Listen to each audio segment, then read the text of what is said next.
जय माता दी। सबसे पहले आप सबको होली की बहुत बहुत मुबारकबाद। आज जो हम बात करेंगे, आज होली का पर्व आने को है और रंगों भरा त्योहार हमारे हिंदुस्तानियों के लिए बहुत बड़ा त्योहार है। आज हम इसी के बारे में बात करेंगे। सबसे पहले बात करेंगे होली का दहन, यानी होली से एक दिन पहले जो होली का दहन यानी होलिका की अग्नि जलाई जाती है और हवन किया जाता है या आग लगाई जाती है। उसका वैज्ञानिक कारण क्या है? देखिए, एक चीज़ तो हमने पहले से समझी हुई है कि अ, होलिका दहन इसलिए किया जाता है कि होलिका थी जिसने प्रहलाद भगत को लेके बैठी और प्रहलाद भगत की ये कहानी, और होलिका भस्म हो गई और प्रहलाद बच गए। ये कहानी हमने बहुत बार सुनी है। ये तो माइथोलॉजी की कहानी है, लेकिन हम यहाँ पे माइथोलॉजी नहीं डिस्कस कर रहे हैं। हम लोग यहाँ पे डिस्कस करेंगे, बात करेंगे वैज्ञानिक कारण की। देखिए, पुराने जब ये जो हमारे ऋषि मुनियों ने हमारे हमें बहुत हर चीज़ जो त्योहार और हर पर्व हर चीज़ जो दी है, वो वैज्ञानिक तथ्य पे भी उसको खरी उतरती है। अब देखिए कैसे।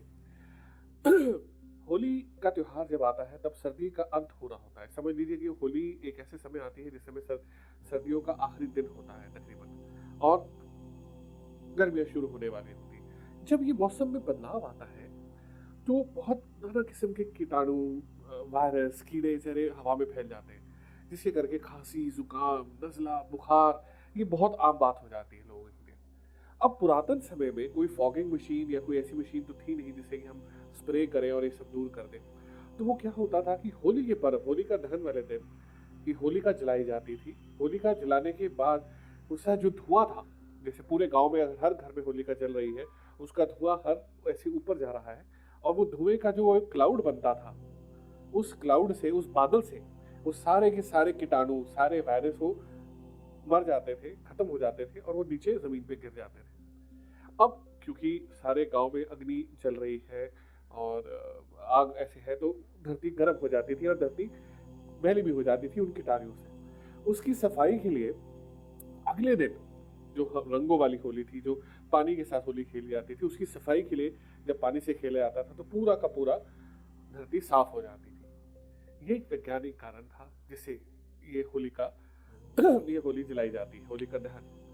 होलिका दहन के और भी मकसद है। ये समय बहुत अनुकूल होता है साधना का, प्रार्थना का, इष्ट की को याद करने का।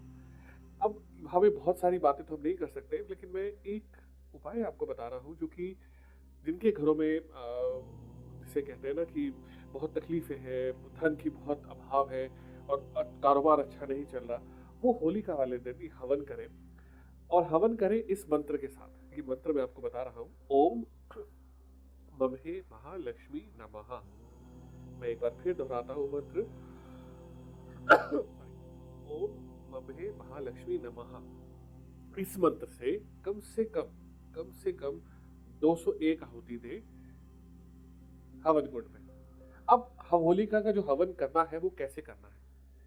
सामग्री उसमें दुर्वा होनी चाहिए, घास, अगर तगर, लुभान, नागरमोथा, चावल, खांड, बूरा, गूगल, लीला, लाल चंदन, पीला चंदन, पंचमेवा, ये सब मिला के उसे हवन सामग्री पे ये आहुति डालनी है आपने अग्नि में, जिससे ये जो धुआं निकलेगा, इससे जो आपके घर की शुद्धि होगी और माँ भगवती लक्ष्मी का आपके घर में वास होगा। होली का पर्व हमारे लिए बहुत बड़ा पर्व होता है, रंगों भरा पर्व होता है। इस साधना करने से, होली वाले दिन साधना करने से, मैं आशा करता हूँ कि आपके घर में धन की त्रुटि कभी नहीं होगी।